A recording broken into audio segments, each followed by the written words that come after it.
Yo, what is going on, guys? Crypto Vibes here, also known as Crypto. Bringing you guys another video. Today, I'll be going over my week 2 matchup in the PSA up against Dio Fantine and his Kensal Green Cadavers. So, if you guys did not watch the T-bill already, I recommend you do that before you go ahead and get into this, so you guys can get an understanding of what I'm bringing and why. But if you guys don't know his exact team, he does have the Mega Charizard X, the Thunderous Eye, the Ferrothorn, Starmie, Salamence, Cobalion, Zoroark, Weezing, Alolan Muck, and Primeape. And as you can see on his screen, he did elect to bring a lot of the offense I did expect, being like Mega Charizard X, Salamence, and Zoroark, or not especially Salamence, Mega Charizard X, or Zoroark and Thunderous, and then he does bring the Weezing, Salamence, and Starmie, which actually, now that I look at it on my team, it does put in a lot of work against my team. So I didn't prep for it the best. I do realize that now, but we'll go ahead and get into the battle and show you guys what happened. So basically, right off the bat, I want to go ahead and lead off with my Mega Dynasty. Right here, you can see the Salamence. I know the Intimidate doesn't pop, and I want to assume that this is Zoroark, but at the same time, it could be a Moxie Salamence. And this was definitely my one misplay of the game, which was a bad time to pick a misplay, honestly, because it was my win con out right here and right then. I should definitely have switched out scouting for, if this is Salamence per se, there's no reason for me to stay in, because the only reason I could stay in right here is to get up my Stealth Rocks, which is actually what I choose to do. And if he steals for the Iron Tail, I'm dead, if this is Salamence, in matter of fact. But if it is a Zoroark set, if it's Scarfed, and he does have the HP Steal, it is a roll to kill me, but with the investment I have in my special defense, it is a roll in my favor that I will live.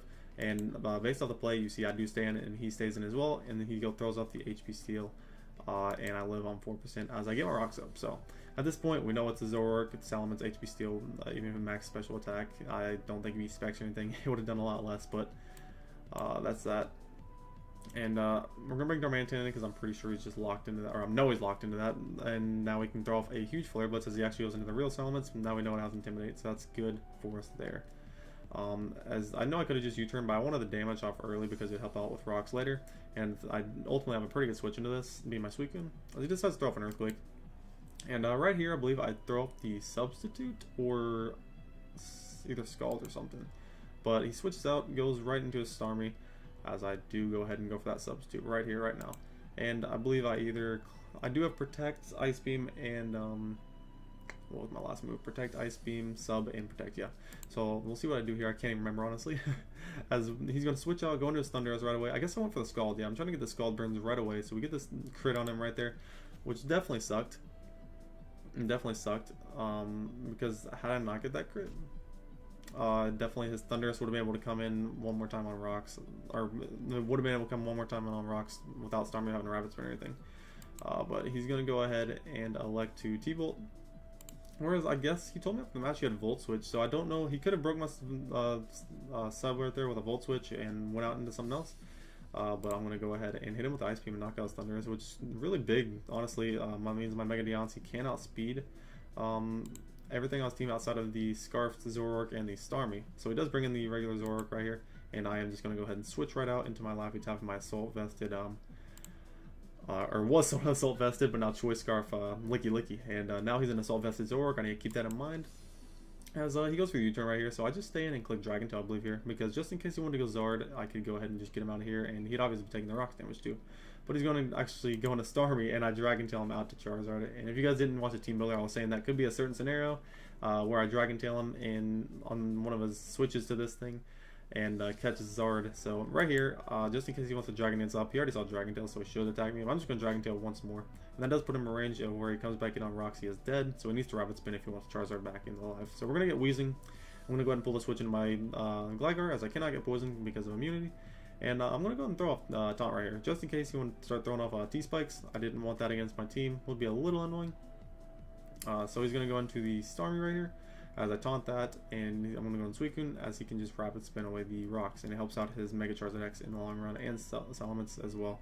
Now we know it is more of a defensive build with Intimidate. So he's going to Side Shock right there. I go for the Substitute. I know I can live, since he looks like a more utility Starmie right here. I knew he had Side Shock and Rapid Spin all that. I was assuming he was a utility, so I'm going to go ahead and set up a sub right here, thinking he doesn't have Thunderbolt.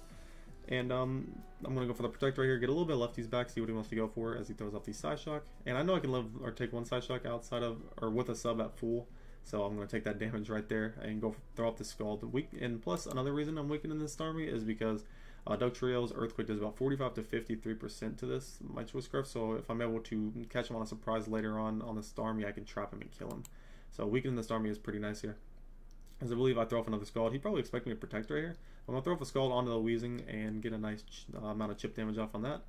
As I believe I either protect or Scald again. I Scald once again, and I'm going to get a nice hit off and a burn. So he's just going to go for the Sludge Bomb, try to break my sub. And I can actually afford to go for another substitute here because Sludge Bomb cannot break my sub when the sub's at full. He goes for Destiny Bond on that turn. It wouldn't have mattered because I could have just knocked him out before, but this way I have a sub up.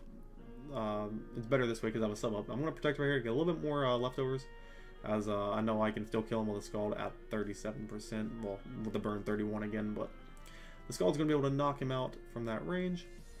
And Suicune is just putting in work now. 2 kills already. Salamence is going to come in. I'm on the sub. For some reason, I don't know why my brain processed this, but I clicked Ice Beam just thinking it was Salamence, but it was pretty obvious it was Zorg. He didn't even show Intimidate. This was his best thing to break my sub at this point. So I don't know why I clicked Ice Beam where I could have just clicked Scald, potentially burned it and got more damage off, but that was my play. As he's going to go to Zorg, I protect right here to get a little bit more leftovers back. I know he's locked into Dark Pulse. Obviously, he showed that he was faster than my Mega Diancie early in the game, so I get to go ahead and sack my Licky off, which is fair enough for me. And at this point, he is in range of Dugtrio Choice Scarf Earthquake, so I'm just going to bring that in and knock him out. And some could consider this a misplay, considering he does have the Salamence right there. If he thinks I'm Choice Locked, which he definitely could, or I definitely should know I'm Choice Scarf at this point because I outspeed a Zorg. So if this was a Dragonance Salamence, it could be a little problematic for me. So I realized I could have been a mistake, but realizing he was more of a support Salamence with we saw the Rocky Helmet and whatnot early on, and Intimidate, all that, so I assumed obviously it wasn't Dragonance. He's going to get the Intimidate off. I obviously have to switch. I'm going to go ahead and sack off my Mega Diancie. He actually likes to go for the Roost, and where he does get a Salamence healthy right there, that is good for him in the long run, but I'm not too worried about it because Suicune can still 1v1 that pretty solidly.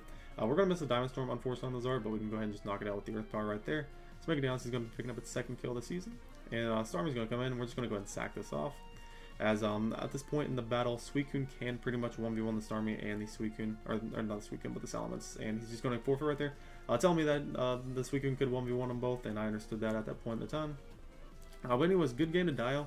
Definitely did not prep well enough for if that was an offensive Starmie. That would have ran through the team I brought, especially since my Licky lost its Assault Vest early on. And definitely critting the Thunderous earlier sucked. That definitely sucked for him. But what can you do? It's Pokemon. And luckily, we are able to bounce back this week and move our record to a 1-1 record, sitting at a +2 differential. And I believe we're sitting at a total of 3rd in the... we have the Ruby and Sapphire Conference, basically. And we're sitting in 3rd in the Ruby Conference, I believe, now. I'll give you guys updates and stuff on the standings every now and then. Whenever it gets a little bit more crucial time to playoffs and stuff like that, if we ever make it. So... that's gonna be it, guys, for the video. If you guys like, go ahead and leave a like and subscribe if you would. I really do greatly appreciate it, guys. Even if you guys watching, it's great. But yeah, I'm gonna log out and peace, guys.